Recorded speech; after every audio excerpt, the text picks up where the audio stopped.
오늘 우리에게 주신 하나님의 말씀은 구약 성경에서 봅니다. 시가 곧 시편 40송 1절 말씀을 장성 목사가 풀어서 번역한 연이어본으로 봉독합니다.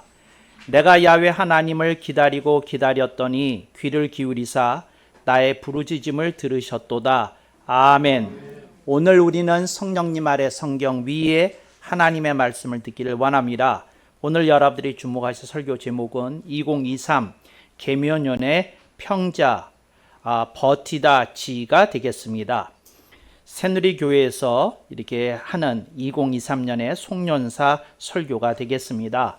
여러분이 잘 아시는 대로 새누리교회에서는 매년 마지막 주일에 송년 화관주일로 지키면서 송년사 설교를 해오고 있습니다. 송년사 설교에서는 한 해를 되돌아보면서 한 해를 특징 지을 수 있는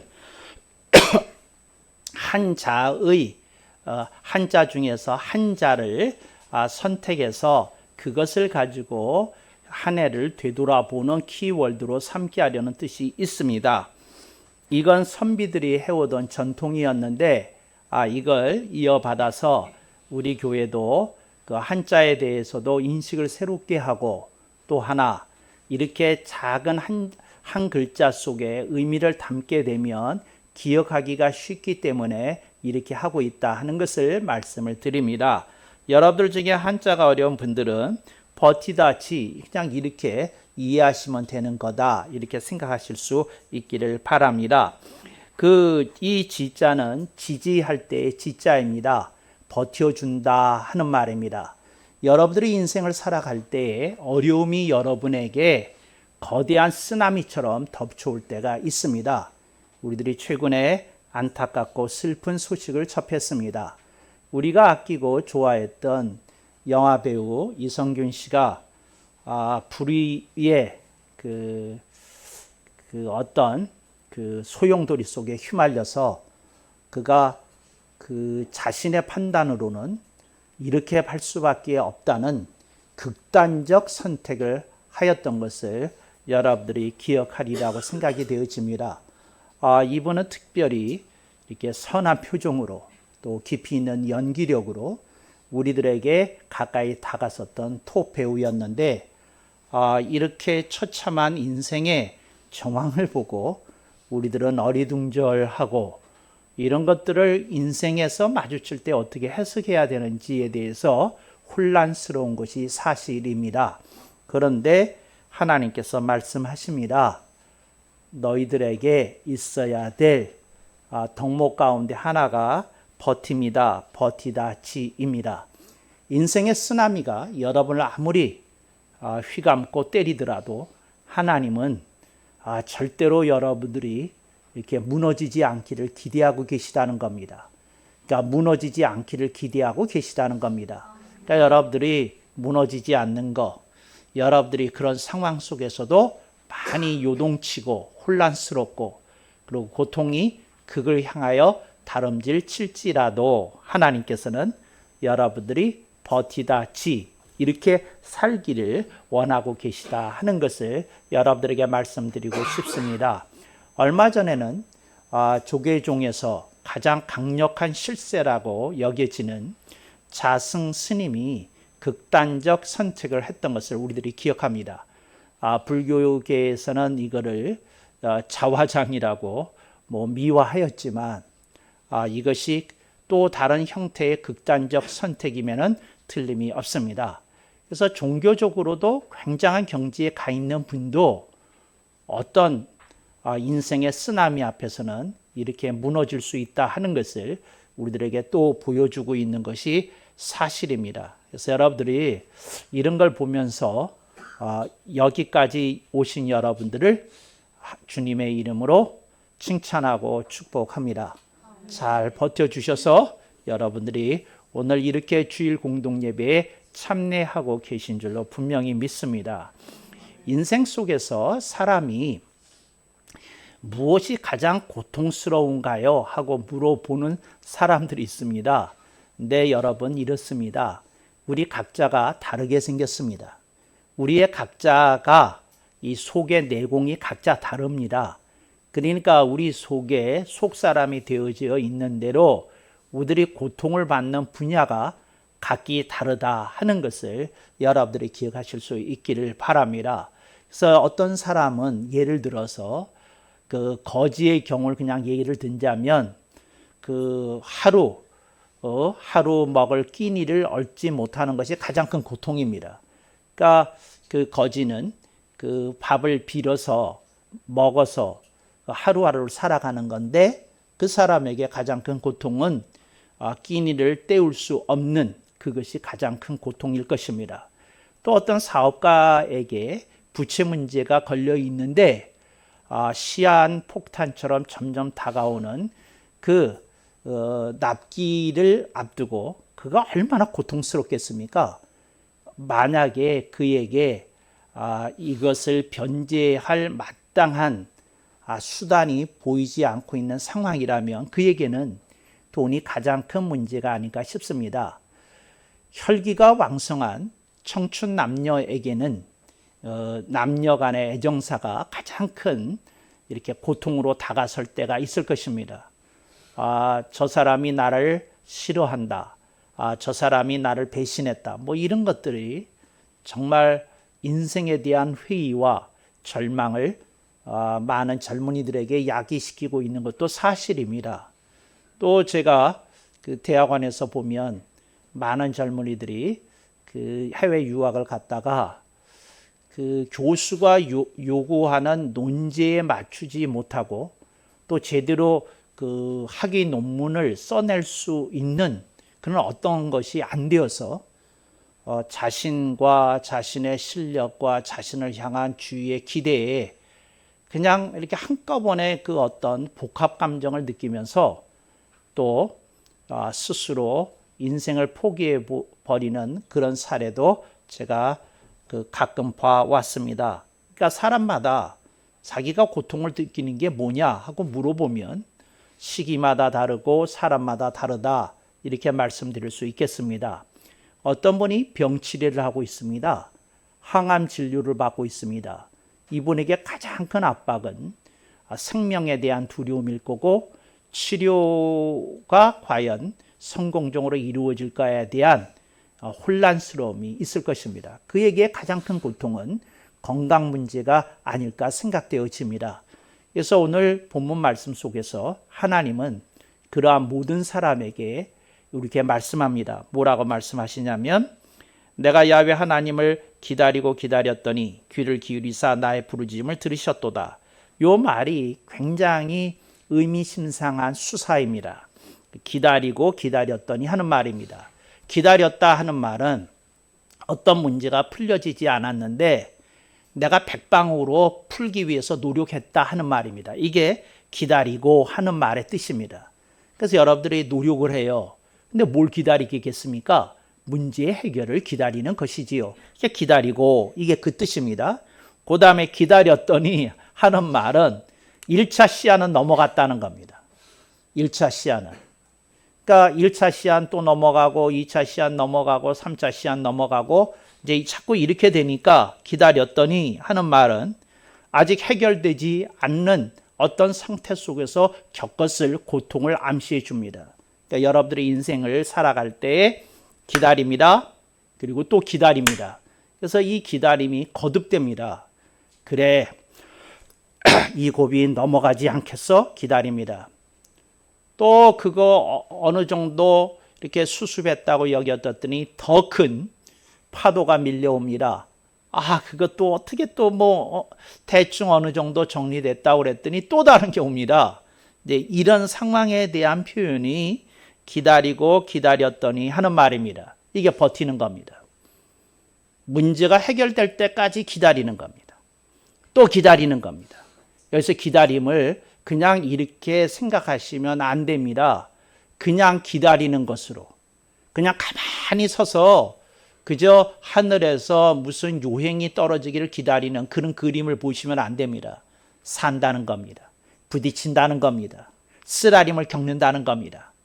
그러면서 아직 극단적 선택은 안 하고 아직 그 좌절과 절망에 빠지지는 않고 그냥 버티고 있다는 겁니다. 이게 기다리고 기다리는 겁니다. 그래서 여러분들이 기다리고 기다리고 기다리시는 그런 기다림이 여러분의 삶 속에 이렇게 새겨질 수 있기를 바랍니다. 이 시편 기자는 자기가 기다렸는데 어떻게 기다렸는지 자기가 기다렸던 태도와 자세에 대해서 가르쳐 줍니다. 아래를 봅니다. 나의 부르짖음을 들으셨도다.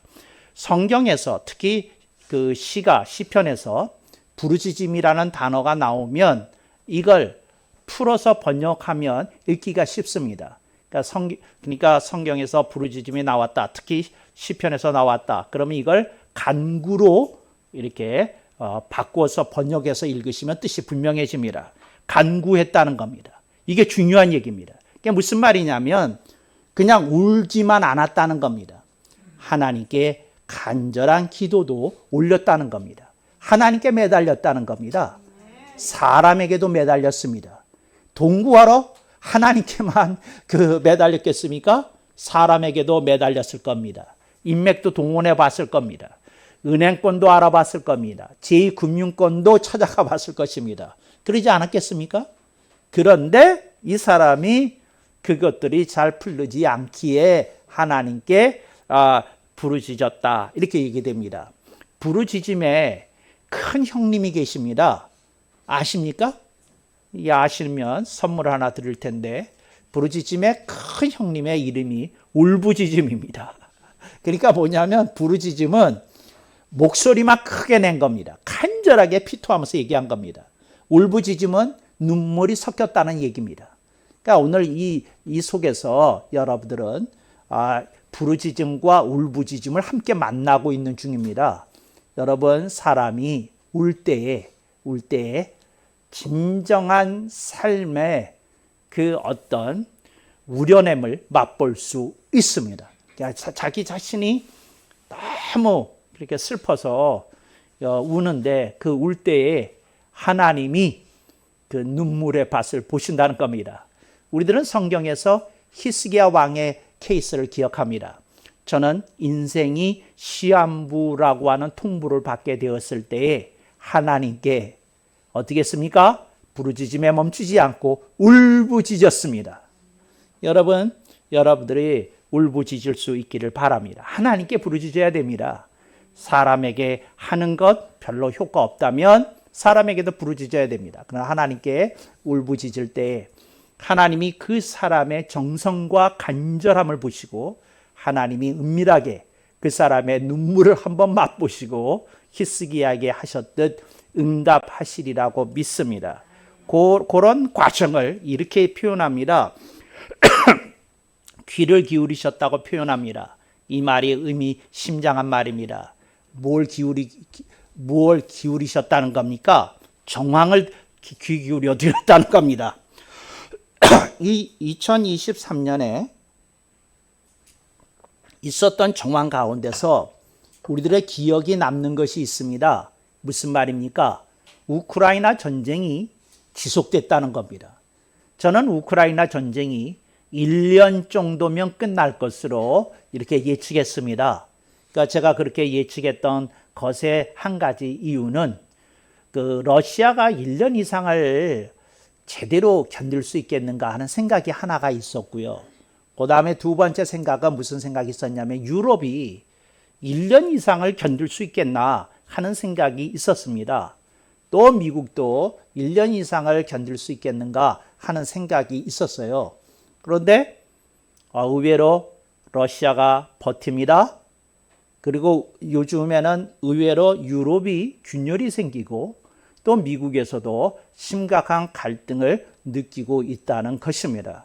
지금 미군에서 심각한 군수물자로 인해서 고통을 겪고 있습니다. 근데 미국의 군수물자를 이렇게 비축해 놓고 있거든요. 그러니까 여러분들이 그 미군 군기지에 가보면 그 엄청난 그 탄약을 저장해 놓고 있어요. 모든 저거에. 그래서 전쟁을 할 때 미국의 동해안 쪽에 있는 것은 유럽 쪽에서 발발하는 전쟁에 대비해서 탄약을 저장해 두고 있고요. 서해안에 있는 기지들은 태평양 쪽에서 일어난 전쟁에 대비해서 탄약을 이렇게 저장해 두고 있습니다. 근데 우크라이나 사태가 터지면서 얼마나 많은 포탄을 사용하고 있는지 미군의 그 군수물자의 상당수가 지금 이렇게 그 심각한 레벨에 도달하고 있다는 겁니다. 도대체 얼마를 쏘아야 되는 거예요? 이게 미군이 그런 위기의식을 느끼는 것은 무슨 말인고 하니 혹시라도 타이완 전쟁이 일어나게 되면 미군에게 필요한 탄약이 제대로 공급될 수 있을까 하는 것에 대한 우려를 갖기 시작했다는 겁니다. 그래서 우크라이나 전쟁 미국 군부 내에서도 중국에 대비하려고 그러면 조금 빨리 끝내는 쪽으로 움직여야 되지 않나 이제 이런 생각을 갖기 시작했다는 겁니다. 이제 그러면서 이제 이런 야한 정황이 있는데 이것이 국제 유가를 올렸습니다. 금리를 높였습니다. 그리고 국제 무역 여건을 악화시켰습니다. 그리고 우리나라의 수출이 한동안 심한 그 피해를 입었던 것도 여러분들이 잘 아시리라고 생각합니다. 그런데 한국의 저력 있는 이 경제력이 이걸 잘 견뎌냈습니다. 버텼습니다. OECD 국가 중에서 우리나라가 두 번째로 선방했다고 나왔습니다. 그러니까 그래서 이제 이 설교 제목이 나오게 된 겁니다. 잘 버텨줬다 한국 경제. 그럼에도 불구하고 또 여러분들 잘 버텨주셨다. 그 고금리 속에서 그 높은 이자 내시면서도 다들 쌩쌩한 얼굴 가지고 다니시는 거 보면 참 괜찮다. 또 우리 교회의 모든 여성분들이 화장하고 다니시는 거 보면 괜찮다. 이제 제가 마음에 큰 위로를 받습니다. 여러분, 인생이 진짜 망가지면 화장 신경 안 써요. 안 써. 근데 화장할 정도 되면 그래도 조금 살만하다고 말하기는 좀 그렇지만 견딜만한 겁니다.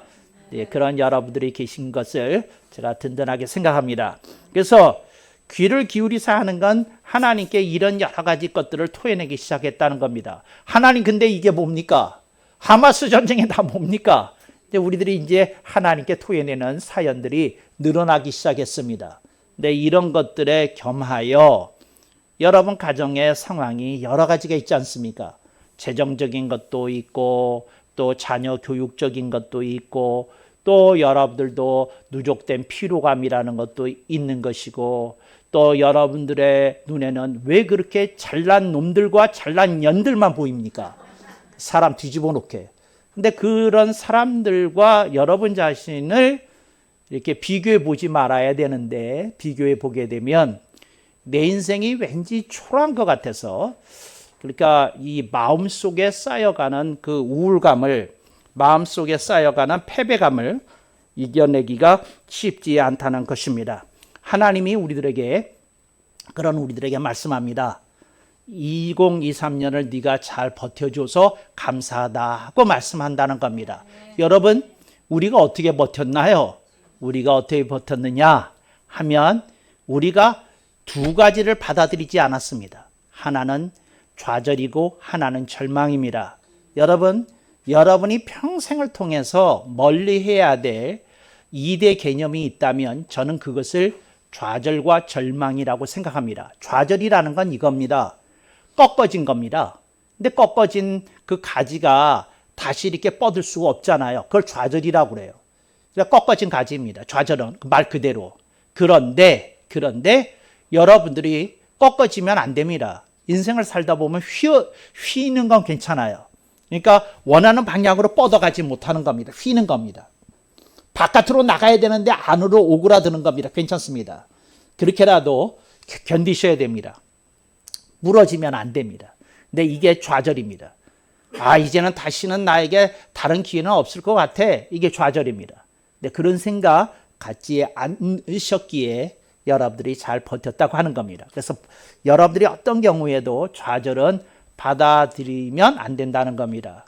제가 이런 공상을 해봅니다.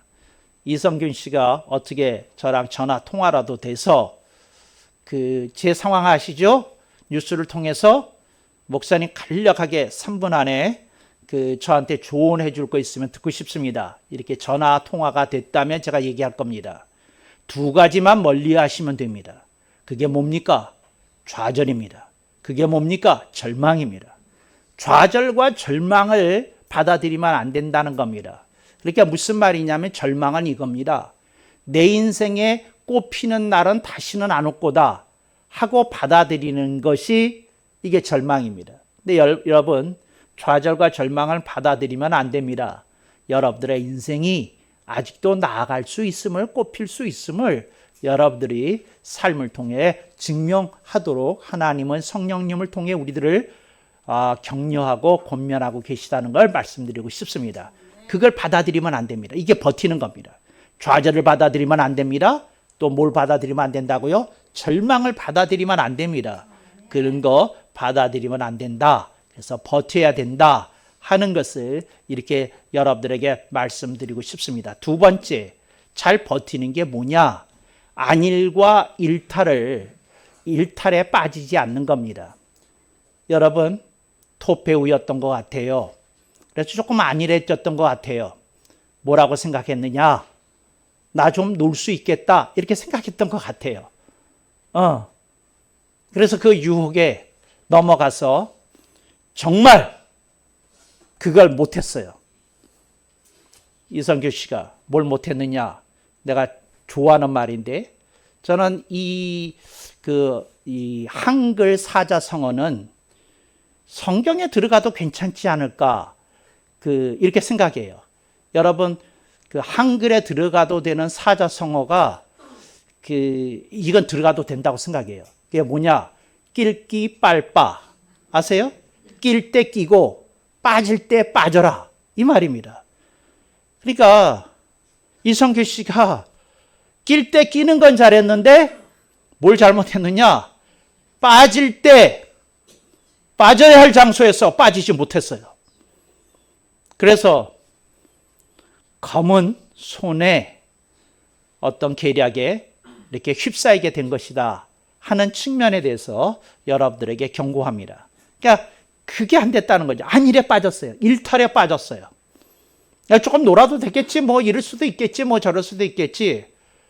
근데 그것이 심각한 명예의 타격과 인생의 지진을 일으킬 거라는 걸 그는 미리 예측하지 못했어요. 여러분, 버텨야 됩니다. 여러분, 너무 안일하게 뭐하게 뭐 이렇게 될 수 있다고 이렇게 생각하시면 안 됩니다. 근데 거기에 그 안일에, 일탈에 이렇게 빠지면 그게 여러분들의 인생을 굉장히 저주스러운 상황으로 몰고 갈 수 있다는 거 여러분들이 하실 수 있기를 바랍니다. 여러분에게 감히 얘기합니다. 여러분은 개혁신앙인으로서 조금 덜 놀아야 됩니다. 낄 때 끼지만 빠질 때 빠져야 됩니다. 여러분들이 그걸 잘 하셔야 됩니다. 그래서 여러분 휴대폰에서 당분간 좀 입력하고 사세요. 낄끼 빨빠. 전혀 웃지도 않고 이런 분들하고 제가 목회를 하고 있네요. 너무 거룩하세요, 여러분들은. 목사님보다도 훌륭하신 분들이에요. 존경합니다. 근데 하여튼 제가 여러분들한테 말합니다. 근데 그런 걸 못했다는 거죠. 두 번째. 세 번째 버티는 것에 대해서 얘기를 줘야 되겠습니다. 여러분, 사람은 꿈과 비전을 먹고 사는 존재입니다. 그래서 여러분 자신에게 우선 꿈을 공급해 주시고 비전을 공급해 주실 수 있기를 바랍니다. 새누리교회가 독특하게 여러분에게 가르치고 있는 이 두 개념 여러분이 잘 기억하시리라고 믿습니다. 꿈이라는 것은 내가 만들어내는 겁니다. 내가 꾸어보는 겁니다. 그게 꿈입니다. 비전은 뭐냐면 내가 하나님의 말씀을 듣고 그 깨달은 것을 토대로 그린 그림입니다. 그래서 여러분, 저는 여러분들의 삶 속에 때로는 하나님의 비전이 좀 멀리 있을 때가 있을 것입니다. 차라리 꿈이라도 꾸십시오. 그리고 저는 바라기는 여러분들의 꿈이 비전으로 이렇게 바뀌는 그러한 하나님의 귀한 은총이 머무는 삶이 될 수 있기를 바랍니다. 여러분들이 갖고 싶고 이루고 싶은 인생의 그림을 주님께 내놓으십시오. 그리고 겸손히 말하십시오.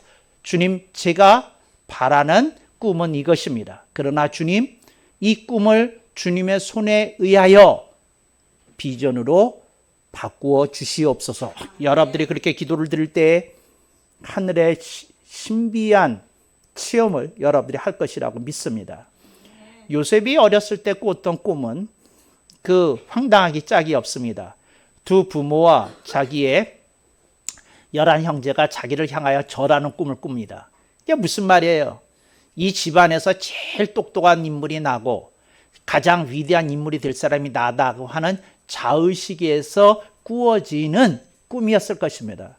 이게 자의식에서 이런 꿈을 꾸거든요. 그래서 나는 부모의 사랑도 독차지할 뿐만 아니라 나는 이 다음에 위대한 인물이 될 거야. 그래서 아버지도 나에게 존경합니다 말할 정도의 인물이 될 거야. 이제 그런 꿈을 꿉니다.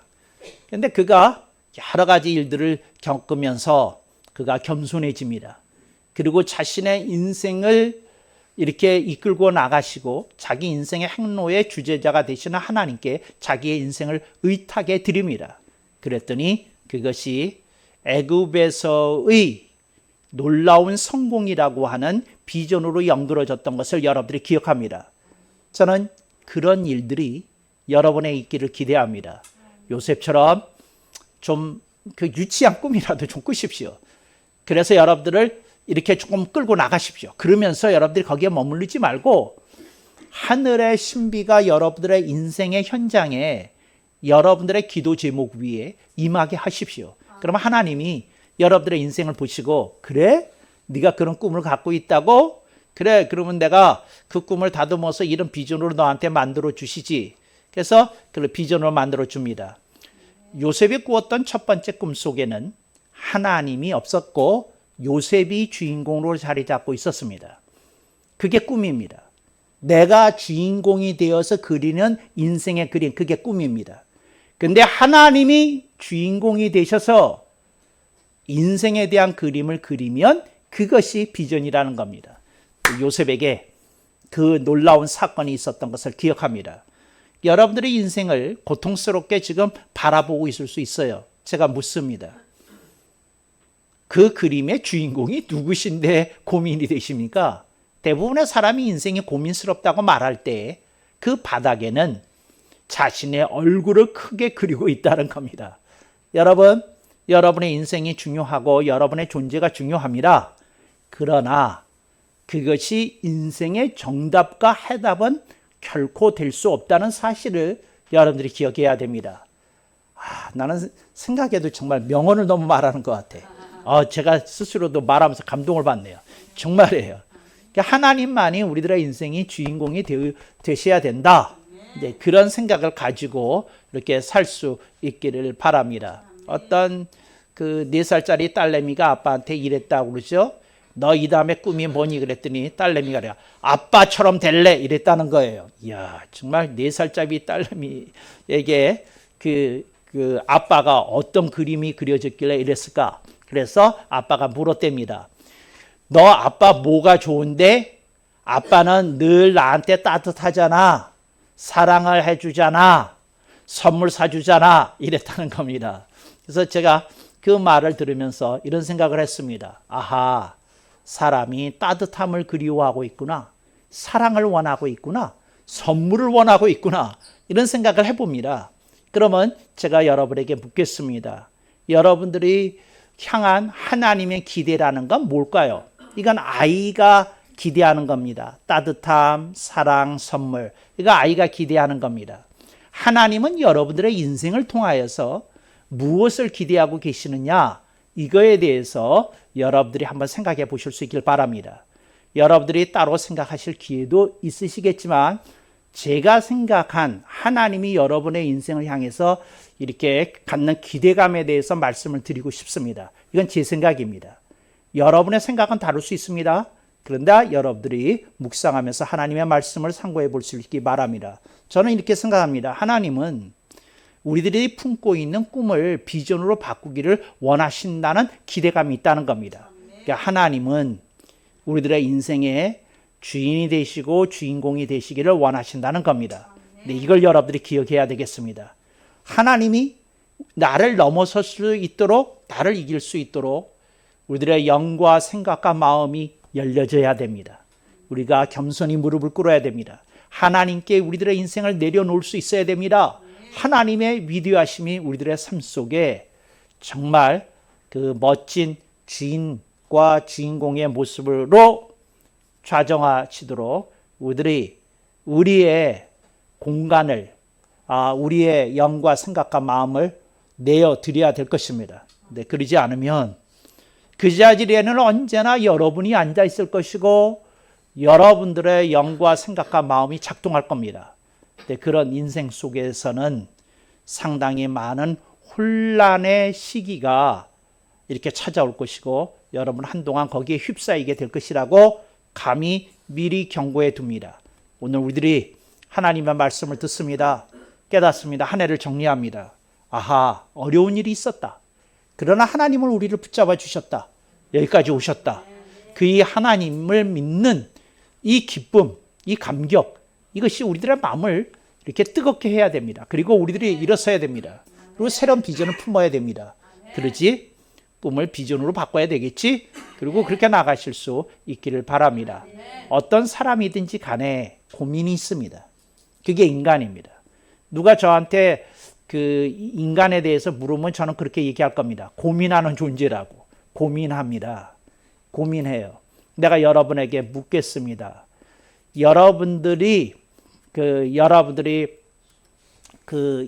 고민이 많겠어요? 그렇지 않으면 권력자들이 고민이 많겠어요? 그들의 고민이 더 크지 않겠습니까? 회사원의 고민이 크겠어요? 그렇지 않으면 그 그룹을 이끄는 사장이나 회장단의 고민이 크겠어요? 그들이 훨씬 더 고통이 클 겁니다. 근데 중요한 건 이런 겁니다. 오늘 우리들이 고민에 머물면 안 된다는 겁니다. 고민에 빠져서도 안 된다는 겁니다. 우리는 인생의 고민을 안고 살아가는 존재이지만 주님은 그런 우리에게 말씀하신다는 겁니다. 오늘 뭐라고? 버텨라. 버텨라. 무너지지 말라.